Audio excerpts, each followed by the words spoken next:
dans cette vidéo, c'est l'occasion pour toi de comprendre comment est-ce que l'intelligence artificielle impacte de plus en plus dans les métiers tels que le montage vidéo ou encore d'autres métiers qui ont trait au digital ou alors tous les métiers qui se font grâce aux réseaux sociaux, grâce à Internet. Bonjour à toi, j'espère que tu vas bien. Alors, bienvenue sur cette chaîne car ici, on parle de montage vidéo et de toutes les techniques et astuces qui peuvent te permettre d'avoir des vidéos soft, dynamiques et surtout professionnelles. Et de plus en plus, nous allons parler des avancées technologiques et aussi de tout ce qui a trait à Internet, aux réseaux sociaux et bien d'autres. Surtout ce qui est lié au digital. Alors, dans cette vidéo, je vais te parler de tous les avantages et inconvénients qui sont liés à l'intelligence artificielle. De plus en plus aujourd'hui, on se rend compte que l'intelligence artificielle est partout. On voit des métiers qui s'éteignent et avec cette ampleur-là, tu peux te demander comment est-ce que l'intelligence artificielle peut donc intervenir dans le montage vidéo. Alors, dans cette vidéo, c'est l'occasion pour toi de comprendre comment est-ce que l'intelligence artificielle impacte de plus en plus dans les métiers tels que le montage vidéo ou encore d'autres métiers qui ont trait au digital ou alors tous les métiers qui se font grâce aux réseaux sociaux, grâce à Internet. Alors, on va d'abord commencer par les avantages. L'intelligence artificielle nous permet aujourd'hui, ou du moins permet aux monteurs vidéo de nos jours de faire plusieurs choses. La première chose en question, c'est qu'elle permet aux monteurs vidéo de gagner en temps. Gagner en temps dans quel sens? C'est que l'intelligence artificielle aujourd'hui a été intégrée dans plusieurs logiciels d'édition, notamment Wondershare Filmora que j'utilise. Et cette intégration-là se voit comment nous avons par exemple la détection automatique du silence lors du dérochage des vidéos. La toute première vidéo que je l'ai faite, c'était par rapport au dérochage justement qui consistait tout simplement à enlever les parties de silence et les zones de répétition dans les vidéos. Alors, la partie où il faut enlever les zones de silence, il y a l'intelligence artificielle derrière qui joue un rôle énorme.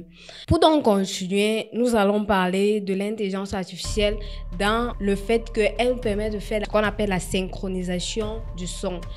Actuellement, on utilise un micro et une caméra.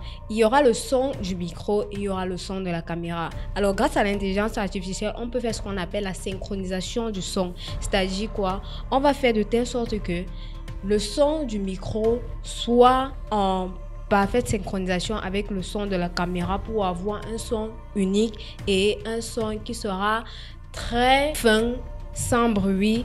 Ensuite, le deuxième avantage dont je vais te parler, c'est que grâce à l'intelligence artificielle, on peut avoir les propositions ou alors les suggestions quant à ce qu'on appelle la créativité dans les montages.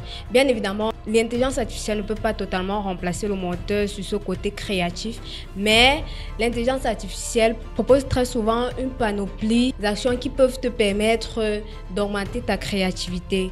Alors, dans ce concept-là, nous avons plusieurs sites ou alors plusieurs applications qui permettent de le faire, notamment SubMagic. Grâce à SubMagic, par exemple, on a la possibilité de faire plusieurs types de sous-titrage. Alors, la créativité intervient ici dans la mesure où les sous-titrages en question sont dynamiques, ils sont adaptés à certaines circonstances. Il y a une panoplie d'écriture, il y a une panoplie de taille de police et tout ça. Maintenant, dans le troisième avantage dont je vais te parler, c'est le fait que grâce à l'intelligence artificielle, on a ce qu'on appelle l'accessibilité. L'accessibilité ici intervient dans quel sens? L'accessibilité intervient tout simplement dans le sens où grâce à l'intelligence artificielle, on peut travailler n'importe où.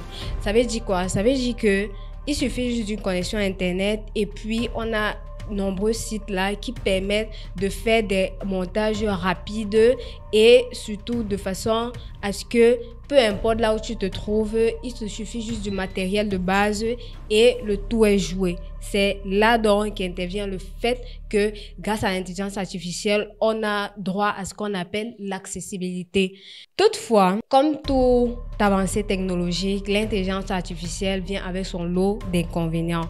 Dans ce sens que on a tout d'abord la créativité limitée. Ce sont des intelligences artificielles. Cela veut dire que ils sont limités et les propositions qu'ils donnent sont préprogrammées, c'est-à-dire il n'y aura qu'une seule façon de faire une chose, il n'y aura qu'une seule façon de voir la résolution de certains types de problèmes. Alors, toi, en tant que monteur vidéo, donc, si il faut juste te limiter à ce que l'intelligence artificielle donne, tu auras des vidéos standards, c'est-à-dire il n'y aura pas de nouveautés et ce n'est pas du tout bon. Le deuxième inconvénient donc, de l'intelligence artificielle, c'est que l'intelligence artificielle peut encourager la dépendance qui va donc à son tour entraîner la paresse. Grâce à l'intelligence artificielle, notamment avec le site SubMagic qui permet justement de faire des sous-titrages des vidéos short ou réelles, il faut rappeler ici tout simplement que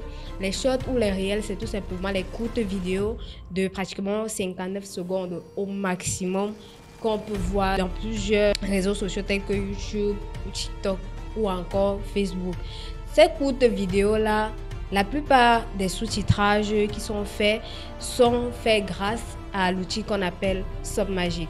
Je ferai une prochaine vidéo où je vous apprendrai comment utiliser SubMagic.